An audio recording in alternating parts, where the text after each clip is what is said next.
Vino a Madonna Elohim Masiadino con Enalin Masiadino con Eneu.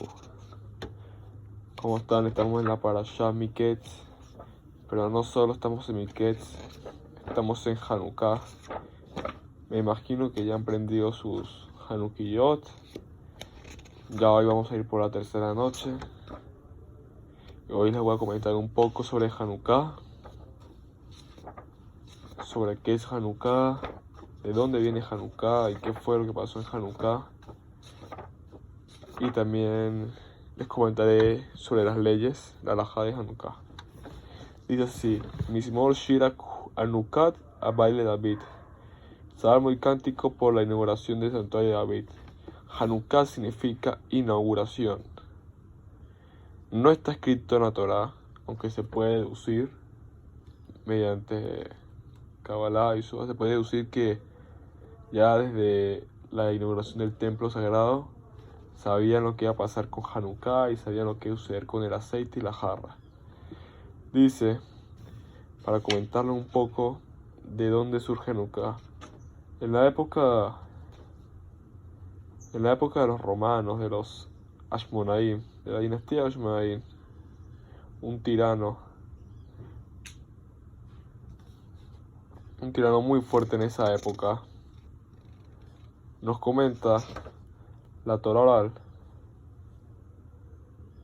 que a partir del 25 de Kislev comienzan los días de Hanukkah.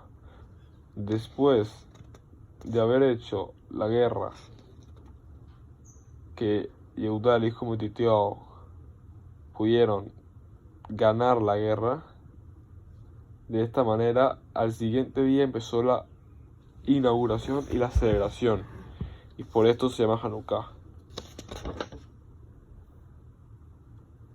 Podemos comentarle mucho acerca sobre la historia, pero nos llevaría mucho tiempo,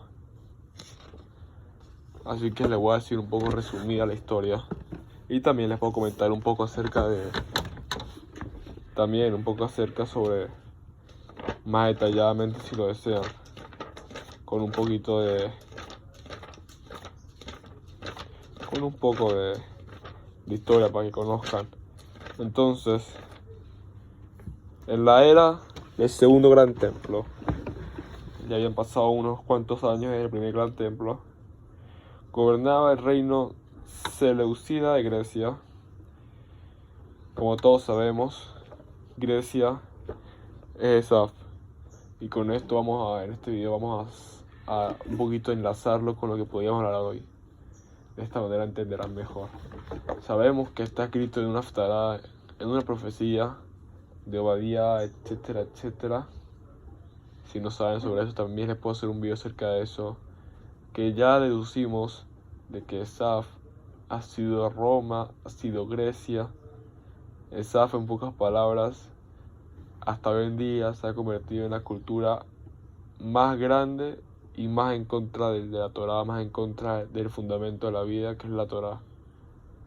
Entonces, en la época de Grecia, después de la destrucción del primer templo, construimos el segundo templo y llegan los griegos.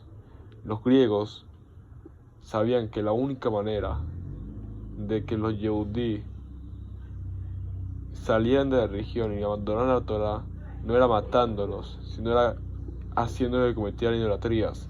Entonces los griegos prohibieron tres cosas: no hacerse la circuncisión, o sea, no puede ser judío desde el principio de los 8 días del bebé, no estudiar Torá y no respetar el Shabbat, no profanarlo. Les prohibió hacer esas tres cosas y de esta manera iba a hacer que los Yehudí se hagan idolatría y cada vez agarraba más gente y más gente y más gente. Ya eran pocos quienes nos quedaban. Y en el templo, en vez de arrasarlo, en vez de quemarlo, en vez de destruirlo, lo que hacían era profanarlo para que su fe bajara de nivel. Entonces nos comenta que habían unos hijos de los Hashmonabeos, que eran los sumos sacerdotes del templo, quienes rápidamente pensaron, con ayuda de Akadosh Baruj Hu, pensaron cómo iban a destruirlos, ya que eran menores en cantidad, menores en fuerza, pero más fuerza espiritualmente. Y sabemos que en el pueblo judío siempre Dios está con nosotros. Esto quiere decir que con ayuda de Kadosh Baruj Hu matan a los griegos y recuperan el santuario.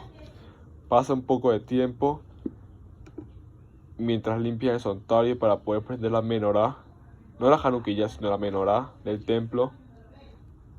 Se dan cuenta que todo está profanado. Así que de esta manera encuentran una jarra de aceite que normalmente la gente piensa que era una jarra chiquita, pero no, es una jarra de muchos litros, ya que de por sí la menorá y la Hanukkah llevan muchos litros en cada puesto, en cada aceite llevan como unos 4 litros, así que la jarra era grande. También nos comenta en la sección semanal que leemos de la Torá, los 8 días, que fue cuando se inauguró el primer templo. Si podemos leer y podemos observar y podemos profundizar, nos damos cuenta que ya desde el primer templo de construcción los Kohanim habían dejado esa jarra. Esa jarra la habían escondido porque sabían que la iban a necesitar en un futuro. Y esta en pequeñas expresiones es la historia de Hanukkah, pero claro que se puede abarcar más. Dice así: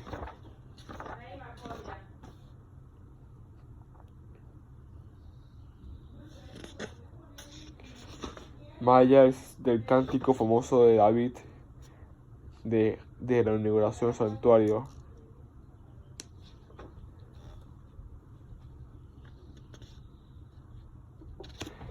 dice así: por muchos motivos se encuentra muy poco escrito en los sagrados textos del Talmud acerca de la historia de los Ashmonaim o Maccabim. Hay quien explica esto desde el punto de vista religioso, porque a la larga, después de muchos años de aquellas victorias, resultaron los descendientes de los Ashmonaim adversos a las leyes de la Torá.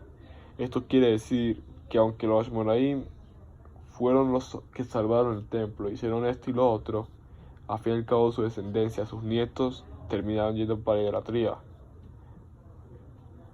Y también dice que hubo mucho odio entre sus hermanos, y vertimiento de sangre.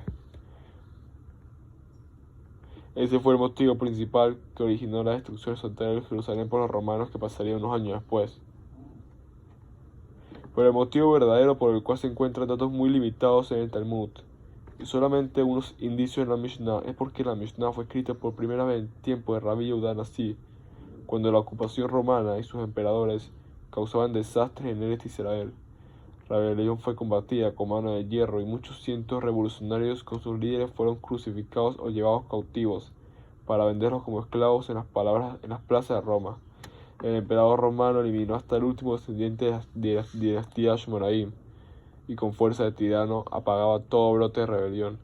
¿Quién entonces se atrevería a escribir la heroica historia de los Ashmonaim?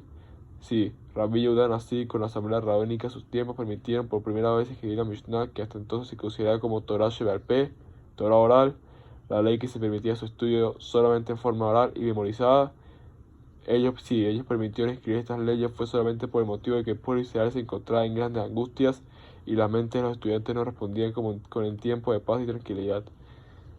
El motivo de este permiso fue justamente para preservar y cuidar estas leyes para que no desaparezcan. Sería entonces obrar con juicio, escribir las historias de los Shemaraim y las leyes de Hanukkah en la Mishnah. Al permitirlo, no sería condenar su obra, esta que salvó a las generaciones venideras a un fracaso y ser destruida desde su nacimiento. El mismo motivo explica la ausencia de esas maravillosas historias del Talmud, porque los que los compusieron vivieron en tiempos más tardíos después de la destrucción total de Jerusalén, cuando el pueblo judío se encontraba ya disperso por las 4 partes de la tierra y sometido a merced de los gobiernos de aquellos países. ¿Cómo podían permitirse los rabinos en aquellos tiempos, los que velaban por el bienestar de sus hermanos, escribir estas leyes e historias en el Talmud? Sin embargo, pasar el tiempo y se encuentran páginas en forma disimulada, algunas líneas muy contadas en las cuales nos cuentan y hablan como testigos la historia de aquellos tiempos llenos de valentía y heroísmo. Busquemos entonces en los tesoros de la historia secular escrita por historiadores que vivían en aquellos tiempos posteriores contemporáneos. Dice el Talmud en Tomo Shabbat: ¿qué es Hanukkah? Lo enseñaron los rabinos. A partir del 25 de Kislev comienzan los días de Hanukkah. En ellos se prohíbe el Espet, sermón que se pronuncia en presencia de un muerto, y el ayuno. porque cuando los griegos invadieron el santuario, todos los aceites que se encontraban allí para iluminar el candelabro fueron profanados. Cuando se fortaleció el reino de Shimanaim y los gregoricos fueron vencidos, se encontró una sola vasija sellada con el sello del sumo sacerdote, indicando que este aceite no fue profanado. Su contenido accedía para el consumo de un solo día. Sucedió un milagro y el aceite de esta pequeña vasija duró 8 días. De él prendieron las velas hasta llegar a un 9 aceite, y al año siguiente fijaron estos días como días de fiesta y agradecimiento con cánticos. Así es como termina la historia de Hanukkah. Les voy a comentar un poco acerca de la ley de Hanukkah en el siguiente video. Y también en ese mismo video les voy a comentar un poco más acerca de Hanukkah y más profundo. Baruch Hashem Leolam. Amén, amén.